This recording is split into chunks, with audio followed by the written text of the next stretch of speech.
1 Samuel, capítulo 7, versículo 12.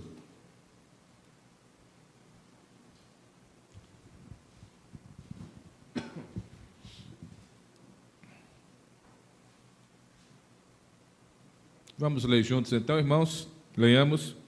Tomou então Samuel uma pedra e a pôs entre Mispa e Sem e lhe chamou Ebenezer e disse: até aqui nos ajudou o Senhor. Vamos repetir o versículo todo. Tomou então Samuel uma pedra e a pôs entre Mispa e Sem e lhe chamou Ebenezer e disse: até aqui nos ajudou o Senhor. Oremos. Pai bendito, Deus de amor, nós queremos louvar e bendizer o teu santo nome. Te agradecer pela tua misericórdia para conosco e pela tua graça salvífica que já nos alcançou em Cristo Jesus. Te bendizer pela salvação que temos em Cristo e por essa rica oportunidade de juntos, ó Deus, estarmos adorando o teu nome. Nós queremos te agradecer por tudo que aqui já foi ofertado ao Senhor e queremos suplicar que o Senhor esteja falando aos nossos corações através da tua palavra e que o teu Santo Espírito venha ministrar essa palavra no coração de cada um de nós nessa noite. Mobiliza nossa atenção a ti e somente a ti e repreende todo o mal, Senhor. Assim nós te pedimos com o perdão dos nossos pecados e em nome do Senhor Jesus. Amém. Os irmãos podem assentar-se. Meus amados, quem tem acompanhado os noticiários dos últimos dias, percebe que o nosso país passa realmente por dias difíceis, passa por dias turbulentos. Ultimamente passou por dias turbulentos. E isso devido, podemos assim dizer, aos efeitos ou reflexos da greve que foi realmente trabalhada por uma classe específica, realmente do nosso país, do cenário nacional, mas que trouxe reflexo para a vida de todos os brasileiros, para a vida de outras classes e realmente para a vida de todos os brasileiros. E naquele momento, várias pessoas, e muitas pessoas tentavam entender o que estava acontecendo, outras tentavam como que discernir o que era aquilo, ao ponto de algumas pessoas dizerem assim: olha, acho que isso é o apocalipse que está acontecendo. Algumas pessoas chegaram para mim dizendo isso, outras diziam assim: olha, acho que é o fim do mundo mesmo, e assim cada um fazia a sua leitura de tal situação. Mas o fato é, irmãos, que nós entendemos que tudo isso é reflexo de uma grande crise que se encontra instalada no nosso país, em nível realmente nacional.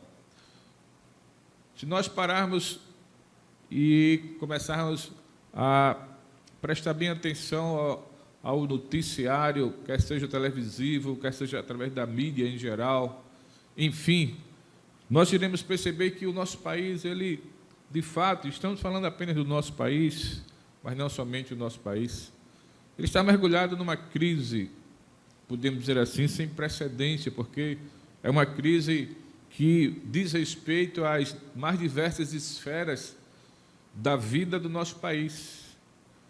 Na esfera social, a gente vê um avanço realmente, um crescimento vertiginoso, por exemplo, da violência, não é verdade? E tantas outras coisas mais. Na esfera política também do nosso país, a gente, não é de hoje que temos acompanhado, esses noticiários políticos do nosso país e sabemos realmente do que é o peso da corrupção, na verdade estampado, infelizmente, na conduta de muitos políticos, embora a corrupção não esteja somente atingindo essa classe no nosso país. Se é do ponto de vista, meus amados irmãos, econômico, nós sabemos que o Brasil ele não está muito bem, e sabemos que essa carga tributária que na verdade, observada no nosso país, se torna como que assim, até mesmo podemos assim dizer, se torna como que uma algema na economia brasileira. Na verdade, é um tipo de escravidão, né? De escravatura na vida do povo brasileiro. Mas, irmãos, a maior crise que está estampada no nosso país ainda não diz respeito a essas vertentes aí. A crise maior de todas é a crise espiritual. A crise espiritual em que se encontra a nossa nação. A gente pode realmente ver isso, e de forma tão estampada, e não é de agora. Uma nação que até mesmo se diz cristã, mas que está longe da vontade de Deus, que anda longe realmente da vontade de Deus revelada nas Escrituras Sagradas, e nós sabemos isso. Até mesmo algumas igrejas que se dizem realmente cristãs, evangélicas inclusive, com práticas que estão distantes realmente, que destoam do verdadeiro ensino da palavra do Senhor. Igrejas que muitas vezes aparecem na mídia, igrejas assim chamadas midiáticas, que na verdade trazem o ensinamento da palavra corrompido. Não é o verdadeiro ensinamento, não é a palavra realmente pura do Senhor Jesus. Meus irmãos, nós podemos entender que há, de fato, uma grande crise instalada na nossa nação. Diante disso, o que fazer, o que nós podemos fazer para reverter esse quadro? Sabe, irmãos, o texto em que nós lemos está num contexto, guardado as devidas proporções, parecido como esse. O texto em que nós lemos, e faz parte realmente de um contexto onde uma nação inteira estava passando por uma crise em todos os aspectos. E é claro que aqui se trata do povo de Deus, da nação de Israel. O povo de Deus era, na verdade, a nação de Deus. E aquela nação, o povo de Israel, naquela época, na época de Samuel, estava passando por crises em todos os sentidos, crises sociais, crises políticas também. Estava sem uma liderança nacional consolidada. Na verdade, o povo, a nação estava numa fase de transição realmente do regime teocrático para o regime monárquico. E foi exatamente nesse momento aí que Deus levanta a pessoa de Samuel para conduzir o povo de Deus para o centro da vontade de Deus. Na verdade, nesse contexto aqui desse texto, o povo de Deus estava, acima de tudo, vivenciando uma crise espiritual. O povo estava distante do Senhor. Na verdade, isso fazia parte daquele ciclo vicioso que é mostrado para nós no livro dos Juízes. E o povo estava realmente ainda vivenciando aquele ciclo vicioso, onde o povo se afastava de Deus. Então Deus pesava a mão sobre o povo, permitia que o inimigo do povo pudesse ter vitória contra o povo de Deus. E aí o povo se arrependia, se lamentava e recorria ao Senhor, e o Senhor libertava o povo, levantava um juiz e libertava o povo. Na verdade, isso aqui é reflexo ainda daquele tempo, daquele momento. E o fato é que o povo novamente está distante de Deus, afastado de Deus, apostatando da fé, e Deus permite que o inimigo, e no caso aqui são os filisteus, tome realmente, logre êxito diante do povo de Deus. Êxito de tal forma, para termos uma ideia, que até mesmo a arca do Senhor havia sido levada pelos filisteus há praticamente 20 anos atrás. A arca realmente já está de volta em terra santa, mas a arca ainda não está no lugar onde eu deveria estar. E o povo começa então a lamentar exatamente a perda da arca da aliança. E o povo se arrepende dos seus pecados, e o povo realmente volta ao Senhor, e Samuel conduz o povo realmente ao centro da vontade de Deus. E depois de tudo isso, Deus realmente concede a vitória ao seu povo contra os seus inimigos. É esse o contexto. E foi exatamente depois disso tudo que Samuel pega uma pedra e a chama de Ebenezer, e Ebenezer significa pedra de ajuda, e diz assim: até aqui nos ajudou o Senhor. Sabe, irmãos, o que foi que o povo, ou olhando por um outro aspecto, como foi o trabalhar de Deus, o que foi que Deus fez realmente na vida do povo, para que o próprio Deus, depois de tudo isto, pudesse realmente dar vitória ao seu povo. Nós podemos olhar para esse texto e ver exatamente isto aí, Deus agindo na vida do seu povo, trabalhando na vida do seu povo, para que então, depois disto, o próprio Deus concedesse a vitória ao seu próprio povo. Sabemos que o livro de Samuel é um livro em que realmente traz a história de Samuel, do primeiro rei de Israel, Saul, e depois do rei Davi. Esse primeiro livro, podemos até trazer uma divisão assim bem didática, né?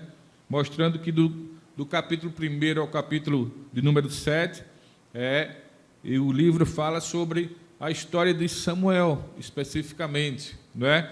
Ele foi, então, Samuel assim foi concebido pela sua mãe, a partir de uma oração que ela fez, de um voto que ela fez ao Senhor. Sabemos da história de Ana, mãe de Samuel, que era estéril e que não podia, desta forma, ter filhos, mas ela orou ao Senhor, ela clamou ao Senhor, ela fez até um voto ao Senhor, ela pediu ao Senhor um filho, que seria, obviamente, fruto do milagre de Deus na vida dela, e ela prometeu que, se Deus atendesse ao seu pedido, ela consagraria esse filho a Deus por todos os dias da vida desse filho. Ela fez esse voto, Deus, então, abençoou a serva do Senhor, Deus ouviu a sua oração e ela pagou o seu voto. O fruto dessa oração foi Samuel. Samuel, o nome Samuel significa pedido a Deus, porque Ana pediu a Deus e recebeu. E ela então pagou o seu voto. E depois de desmamar o menino, leva de volta realmente para a casa do Senhor, para que ele pudesse ali então ficar aos cuidados do profeta sacerdote Eli, sumo sacerdote Eli. E na verdade, desse capítulo 1 ao 7, vai mostrar o desenrolar dessa história de Samuel, e podemos olhar também para o livro e entender que dos capítulos 8 ao 15, o livro vai falar agora sobre o primeiro rei de Israel, que é Saul, e vai mostrar o desdobramento da sua história, do seu reinado, mas dos capítulos 16 a 31, então, entra em cena já o segundo rei de Israel, naquela dinastia, rei Davi, homem segundo o coração de Deus, e assim prossegue realmente até o final do livro.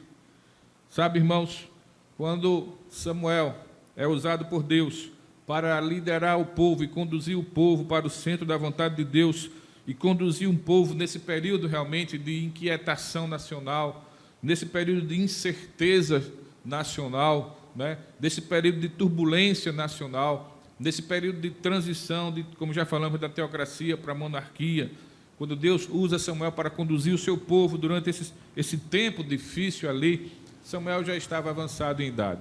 Ele estava já exercendo o seu ministério há muito tempo e já era avançado em idade.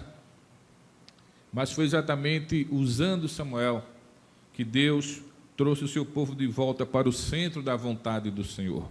Mas o que foi que Deus fez na vida do seu povo, para que ele pudesse trazer seu povo a um ponto de que ele pudesse, Deus mesmo estar abençoando o seu povo, concedendo ao seu povo uma vitória, e podemos assim dizer, pudesse estar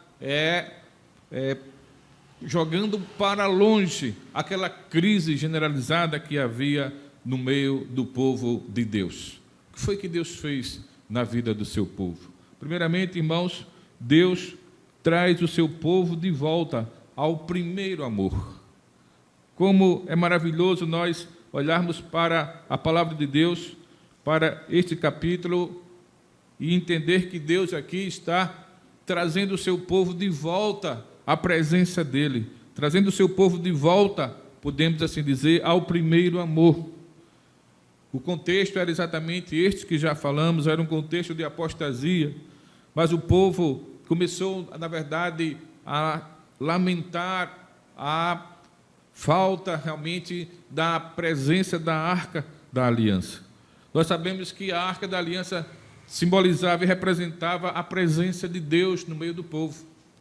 E o povo, então, chega a esse ponto, já há 20 anos, que a Arca não estava com o povo.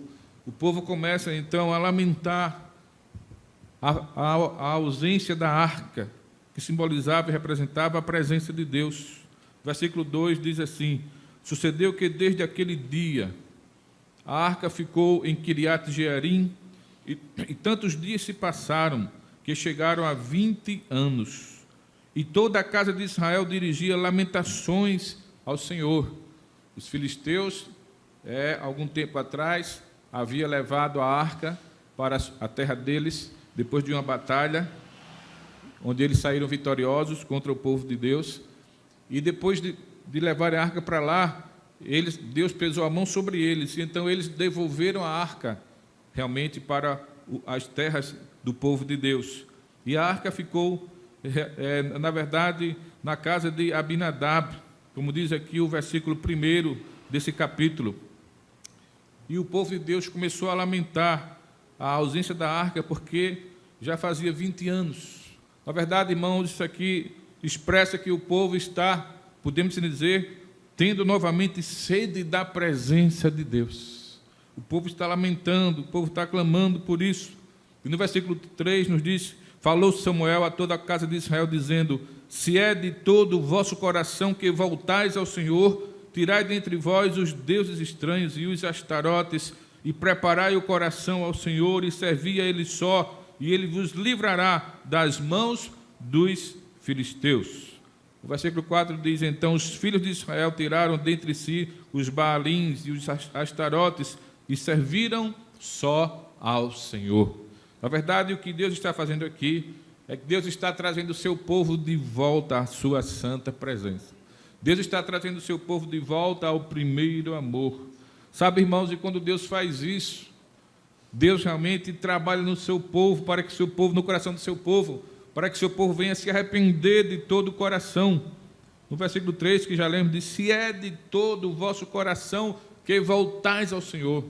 Quando Deus trabalha, traz o seu povo de volta à presença dEle, Deus o faz isso de tal forma que seu povo se arrepende e vem com inteireza de coração para a presença do Senhor. Quando Deus faz isso, o povo também começa a se arrepender dos pecados cometidos, confessa os pecados diante do Senhor. No versículo 6 diz assim: congregaram-se em Mispa, tiraram água e a derramaram perante o Senhor, jejuaram aquele dia e ali disseram: pecamos contra o Senhor. E Samuel julgou os filhos de Israel em Mispa. Então, nesse movimento do povo voltando para a presença de Deus, para o primeiro amor, para uma comunhão com Deus, o povo refazendo sua aliança com Deus do pacto, irmãos. Deus trabalha no coração do povo o arrependimento. Deus trabalha no coração do povo a confissão dos pecados. Deus trabalha realmente no coração do povo, e isso através de oração ou orações e jejum. Deus trabalha no coração do povo o abandono pelo pecado. O povo realmente abandonou, como já lemos no versículo 4, então os filhos de Israel tiraram dentre si os Baalins e os astarotes e serviram só ao Senhor. Eles não somente se arrependeram, eles não somente confessaram, mas eles também abandonaram o erro, abandonaram o pecado. Na verdade, irmãos, os Baalins, que está aqui no plural, né? Mas se refere às estatuetas do deus Baal, um deus que fazia parte do panteão realmente cananeu, né? Baal era o deus cananeu da tempestade. E na época de seca, o povo de Israel se voltava para esse deus ou para essa divindade cananeia e, na verdade, procurava o adorar para que ele fizesse chover.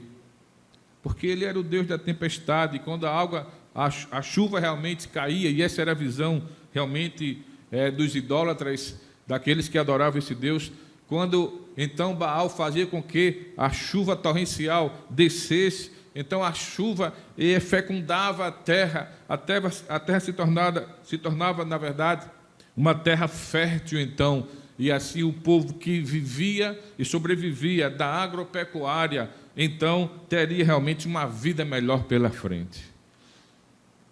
As Astarotes também, na verdade, no panteão deles, Astarote era a esposa de Baal, né? Irmã e esposa ao mesmo tempo de Baal, e era a deusa realmente da fertilidade.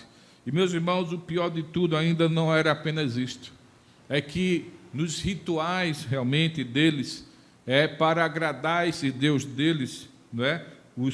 Os povos cananeus, para agradar esse Deus deles, eles faziam rituais para que o Deus deles viesse fertilizar a terra. E esses rituais contavam com a presença de prostitutas cultuais, que, de fato, se envolviam com homens ali naquele momento.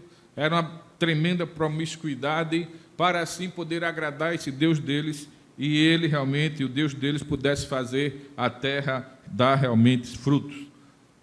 Pior de tudo, irmãos, é que o povo de Deus estava envolvido com essas coisas. Foi por isso que Deus pesou a mão contra o seu povo. Mas aqui, irmãos, o que a Bíblia está mostrando é que Deus está trabalhando no coração do seu povo. Depois de Deus pesar a mão e permitir que o inimigo pudesse, na verdade, vencer o povo de Israel, pudesse tomar parte realmente das cidades do povo de Israel, pudesse estar realmente oprimindo o povo de Deus.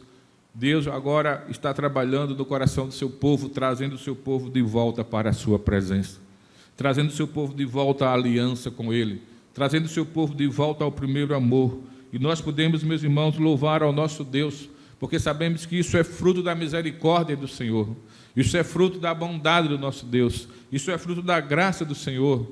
O nosso Deus é um Deus zeloso, e o nosso Deus, Ele jamais realmente vai permitir que o nome dEle seja jogado na lama, como estava sendo naquele momento, naquele contexto, mas Ele também é um Deus que é fiel à palavra que Ele empenhou no pacto. Louvado seja o nome do Senhor, porque a própria palavra de Deus nos diz que Deus é fiel de tal forma e a tal ponto que mesmo quando nós somos infiéis, Ele continua sendo fiel.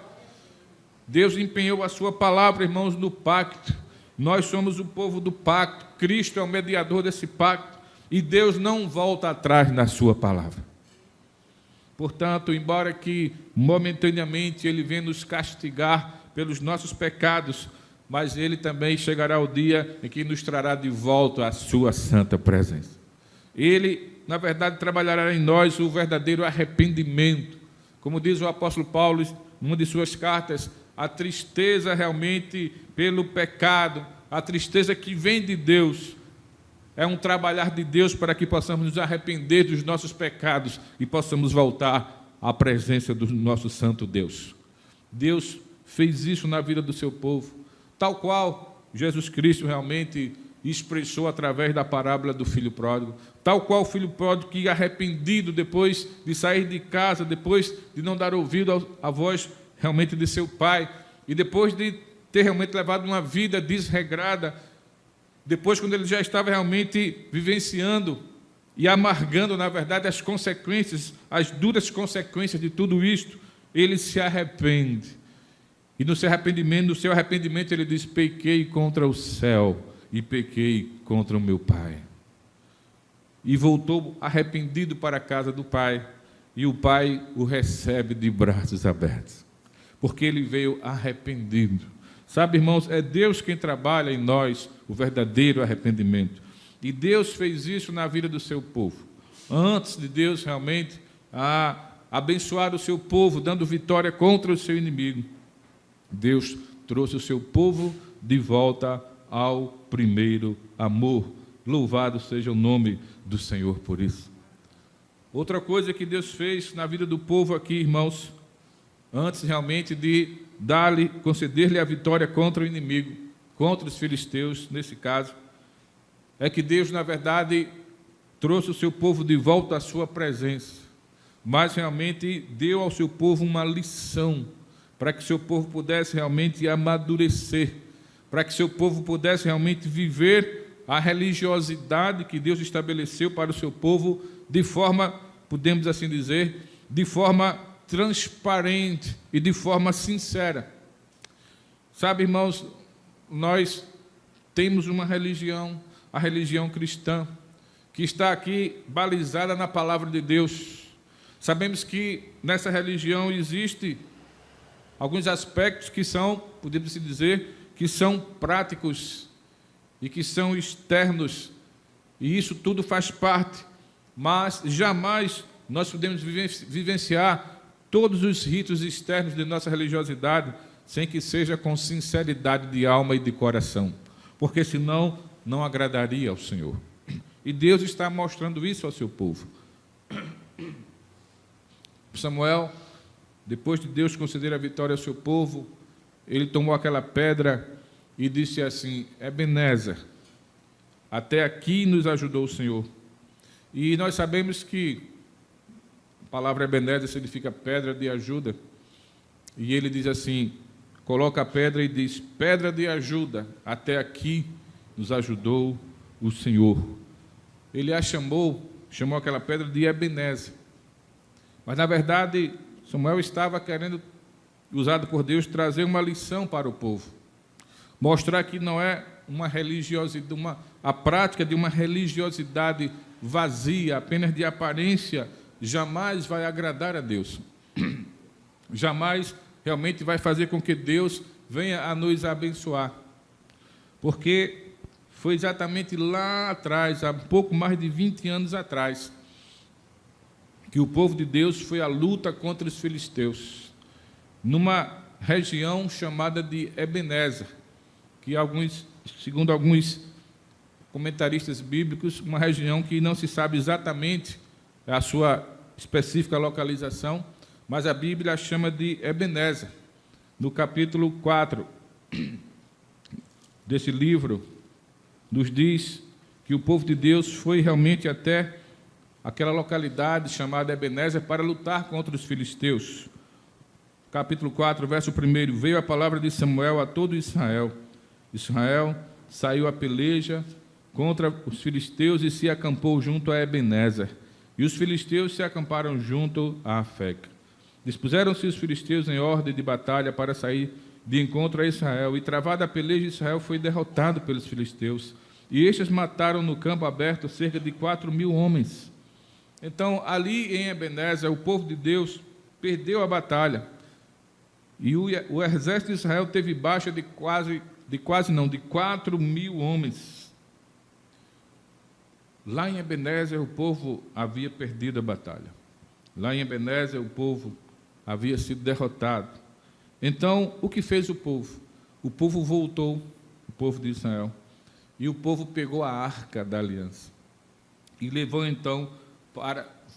para a frente da batalha. O povo realmente levou aquela arca para as fronteiras da batalha, com certeza pensando assim: olha, se a arca da aliança simboliza e representa a presença de Deus, então Deus está conosco nessa batalha. É porque a arca está aqui conosco. E se Deus está conosco aqui, Ele vai nos dar a vitória. Mas, irmãos, a Bíblia nos diz que dessa vez, quando a arca da aliança está ali no campo de batalha com o povo, dessa vez a derrota foi pior ainda. Capítulo 4, continuamos. E eu quero ler, na verdade, do versículo 9 ao 11. Sede fortes, ó filisteus, portai-vos varonilmente, para que não venhais a ser escravos dos hebreus, como eles serviram a vós outros. Portai-vos varonilmente e pelejai. Isso aqui, na verdade, já são palavras realmente de incentivo para os filisteus. Mas o verso 10 vai contar o que aconteceu. Então pelejaram os filisteus, Israel foi derrotado, e cada um fugiu para a sua tenda. Foi grande a derrota, pois foram mortos de Israel 30.000 homens de pé. Verso 11, foi tomada a arca de Deus e mortos os 2 filhos de Eli, Hofni e Finéias. Naquele segundo momento, então, onde o povo leva a arca para o campo de batalha, a derrota foi ainda maior. Se na primeira vez foram apenas 4.000 homens que realmente morreram do exército de Israel, Dessa segunda vez foram 30.000, inclusive os filhos do sumo sacerdote Eli, morreram no campo de batalha. Mas a arca estava lá com eles, que simbolizava e representava a presença do Senhor, mas mesmo assim. E o pior ainda, que a arca foi tomada. A arca foi tomada pelos filisteus. Eu não vou ler, mas os irmãos sabem da sequência da história. Quando alguns voltaram e contaram a Eli o que havia acontecido, ele caiu da cadeira onde ele estava e morreu. Então, queridos, perceba que o caos se tornou generalizado. Agora, aquele que representava a religião do povo diante de Deus, que liderava o povo espiritualmente, que no caso era Eli, e também seus filhos, eles agora já haviam realmente passado desta vida para a eternidade. Eles também estavam mortos agora. Perceba que o caos realmente era também espiritual e generalizado. E naquele momento, mesmo com a Arca da Aliança, ali no campo presente, no campo de batalha, isso não garantiu a vitória de Deus na vida do povo. Por quê? Porque naquele momento, irmãos, o povo estava afastado de Deus, o povo estava longe do Senhor, o povo estava em apostasia, e o povo estava querendo realmente, como que, exercer uma religião apenas de aparência, apenas de rituais. Vamos trazer a arca, porque é Deus, representa Deus, e agora Ele vai nos dar a vitória. Sabe, irmãos, quem dá a vitória ao povo de Deus não era a arca, é o próprio Deus. A essência daquele simbolismo da arca é o próprio Deus, e não era a arca em si que daria a vitória, mas o próprio Deus. Mas Deus não daria vitória de qualquer jeito para o seu povo. O seu povo deveria estar realmente com o coração voltado mesmo para o Senhor, não apenas exercendo ou exercitando uma religiosidade estabelecida por Deus, ainda que estabelecida por Deus, mas fazendo isso de forma sincera, com o coração ali, com verdadeiro amor. Agora, então, isso serve, aquele ato do profeta, do juiz realmente, e sacerdote também, Samuel, colocar a pedra e dizer assim: Ebenezer, até aqui nos ajudou o Senhor. Mostra ao povo que agora que o povo voltou de coração ao Senhor, agora que o povo volta ao primeiro amor, agora que o povo refaz a aliança com Deus, agora sim, Deus dá a vitória ao seu povo. Ainda que a Arca da Aliança não estivesse ali naquele momento, porque a Arca da Aliança ainda não estava com eles, não estava no lugar onde deveria estar, mas como o povo estava de coração buscando o Senhor, de coração voltando ao Senhor, de coração realmente se arrependendo diante do Senhor, aí o Senhor concede a vitória ao seu povo. E Deus se torna o ajudador do seu povo. Por isso que Samuel disse: até aqui nos ajudou o Senhor. Meus amados irmãos, nós, como igreja do Senhor, no dia de hoje, nós também enfrentamos as nossas batalhas constantemente, diariamente, cotidianamente, e nós precisamos estar realmente de coração íntegro na presença do Senhor constantemente. Se queremos realmente sermos vitoriosos diante dos nossos inimigos, do inimigo espiritual das nossas almas, nós precisamos realmente estar de coração servindo ao nosso Deus. Não é o fato de termos o nosso nome no hall de membro de uma igreja que garante que um dia iremos morar no céu. Não é o fato de pertencermos a uma igreja genuinamente evangélica, de participarmos dela e até, quem sabe, exercermos cargos nela, que isso vai garantir que eu sou um verdadeiro filho de Deus. É necessário que eu venha nascer de novo e com sinceridade de coração sirva ao meu Deus. Com amor realmente venha servir ao Senhor, como diz o salmista.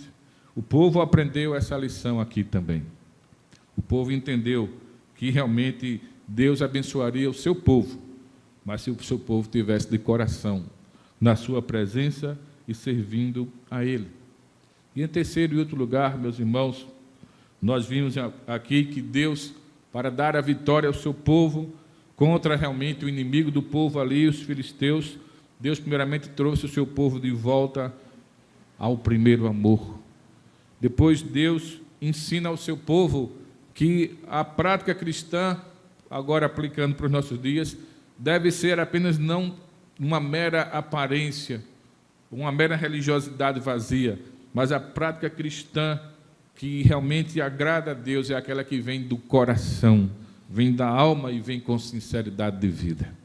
Vem a partir de uma vida que está, de fato, no altar do Senhor mesmo. Mas, em terceiro e último lugar, irmãos, a gente pode perguntar o que foi que Deus fez, em que consistiu mesmo essa vitória e aquela grande vitória que Deus concedeu ao seu povo. Irmãos, aquela vitória que Deus concedeu ao seu povo contra o seu inimigo consistiu em restauração, consistiu na restauração e na restituição de Deus na vida do seu povo. Olhe e perceba, o capítulo 7, depois do versículo 12, onde Samuel coloca a pedra e diz: até aqui nos ajudou o Senhor. Diz assim o texto, versículo 13: assim os filisteus foram abatidos e nunca mais vieram ao território de Israel, porquanto foi a mão do Senhor contra eles todos os dias de Samuel. Então Deus, ele restitui ao povo, meus amados irmãos, a paz nacional. Louvado seja o nome do Senhor por isso, porque o inimigo foi banido do meio do povo de Israel. É o que o versículo 13 nos diz, né? E nunca mais, diz o texto, vieram ao território de Israel, porquanto foi a mão do Senhor contra eles todos os dias de Samuel. A paz nacional foi realmente restituída por Deus ao seu povo.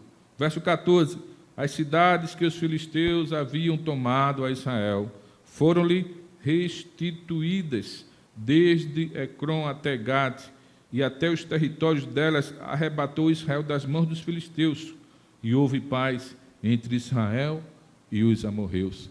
Então Deus restituiu porções realmente da terra, daquela área geográfica que Deus já havia prometido ao povo e que já havia dado ao povo, mas que naquele contexto o inimigo tomou de volta. Deus restituiu ao seu povo, e isso fez parte da vitória de Deus na vida do seu povo naquele contexto. Deus restituiu realmente bens materiais, Deus restituiu a paz nacional, Deus restituiu a supremacia de Israel ante os seus inimigos ali políticos, podemos dizer assim. Deus restituiu a paz nacional, Deus restituiu e estava realmente restituindo, irmãos, a verdadeira religião na vida do seu povo. Como já temos dito, o sacerdote, o sumo sacerdote Eli já não existia mais, seus filhos também não. Deus levanta Samuel para conduzir o seu povo à vontade, ao centro da vontade de Deus, naquele momento de transição. Depois realmente viria o rei realmente Saul, que seria ungido por Samuel, e nós já sabemos que não era segundo o agrado de Deus. Mas depois de Saul veio realmente o rei Davi, ungido realmente do Senhor. E foi exatamente, meus amados irmãos, a partir do trono de Davi e da descendência de Davi que Deus levantou o Messias de Israel, o Senhor Jesus Cristo. Deus estava preparando esse caminho para que lá na frente, nós sabemos que o próprio rei Davi foi o homem segundo o coração de Deus, e um homem usado por Deus para conduzir o povo de Deus sempre na presença do Senhor, mas foi a partir da descendência de Davi que veio o Senhor Jesus Cristo, o Messias prometido, o rei não apenas de Israel, mas o rei dos reis, o Senhor dos senhores, como diz a palavra de Deus. Veio Jesus Cristo, que é o rei do universo, louvado seja o nome do Senhor. Veio exatamente para restaurar todas as coisas, irmãos. Tudo aquilo que foi perdido, foi corrompido a partir da queda do homem lá no jardim do Éden, Jesus Cristo veio para restaurar, louvado seja o nome do Senhor. Ele veio para nos restaurar a presença de Deus, nos restaurar a comunhão com o Pai, Jesus Cristo. Ele veio para que tenhamos vida e vida em abundância. Então, louvado seja o nome do Senhor. Porque aquela vitória que Deus concedeu ao seu povo, naquele momento, restaurando o seu povo e restituindo aquilo que o inimigo havia levado, ela prefigura a grande vitória que Jesus Cristo, o ungido de Deus, conquistou na cruz para nós. Deus realmente em Cristo está nos restaurando a sua santa presença. E quando estivermos lá no céu, irmãos, estaremos ali sem pecado algum, desfrutando da inefável presença de Deus. E tudo isso por conta da obra salvífica que Cristo efetuou ali na cruz, a partir da sua morte, do seu sangue derramado, a partir realmente também da sua ressurreição. Louvado seja o nome do Senhor. O nosso Deus é um Deus que restaura, o nosso Deus é um Deus que restitui, o nosso Deus, Ele é fiel. Louvado seja o nome do Senhor. Portanto, irmãos, nós podemos entender de forma muito clara que somente Deus tem a solução para a nossa nação. Esse caos estabelecido de forma realmente nos quadrantes da nossa nação, sabemos que só Deus tem a solução, só Deus tem a resposta para tudo isso. Mas nós sabemos também que as pessoas, a maioria das pessoas, a maioria dos brasileiros não entendem, não compreendem isto, nem compreenderá. Mas nós sabemos que nós, como igreja, povo de Deus, já compreendemos assim pela palavra de Deus. Então, compete a nós, queridos, como igreja do Senhor Jesus, dobrar nossos joelhos diante do Senhor, nos arrependermos nós dos nossos pecados e clamarmos pela misericórdia de Deus, e abandonarmos os nossos erros e clamarmos ao Senhor por nós e pela nossa nação. O apóstolo Paulo, quando escreve a Timóteo, ele diz que o povo de Deus deve realmente interceder pelas autoridades, pelos reis e pelas autoridades, pelos homens investidos de autoridades, para que venhamos a viver realmente uma vida mansa e tranquila e com toda realmente piedade. Então nós precisamos orar, a nossa nação precisa de oração, e somente o povo de Deus sabe disto, e somente o povo de Deus, orando em nome de Jesus, vai poder realmente ver Deus derramar suas bênçãos nessa nação. Mas, querido, além da nossa nação, muitas vezes é a nossa família que está passando por situações difíceis. Muitas vezes é no nosso lar que estamos enfrentando uma batalha tremenda. Então, se isso está acontecendo, é hora, é momento, é vez de nós dobrarmos nossos joelhos pelo nosso lar, pela nossa família, pela nossa casa, clamarmos ao Senhor, retirarmos do meio do nosso lar aquilo que não agrada a Deus, abandonarmos o erro e voltarmos ao primeiro amor, para que Deus realmente opere maravilhas em nosso meio. Às vezes, é na nossa vida pessoal e particular. E se é assim, que possamos clamar a Deus por arrependimento. Senhor, meu coração está endurecido. Senhor, o peso do pecado tem endurecido o meu coração. Mas, Senhor, eu reconheço que tenho estado longe do Senhor, que tenho estado realmente de tal forma que não tenho te agradado. Então, Senhor, que o Senhor me leve ao verdadeiro arrependimento, que o Senhor me traga de volta ao verdadeiro, ao primeiro amor. E assim, com certeza, irmãos, seremos também restaurados por Deus, pela sua infinita bondade e misericórdia. E depois de tudo isso, poderemos realmente lembrar desse texto e, quem sabe, gritar no nosso coração e na nossa alma as palavras de Samuel quando disse: Ebenezer, até aqui nos ajudou o Senhor. Que Deus nos ajude, em nome de Jesus. Amém.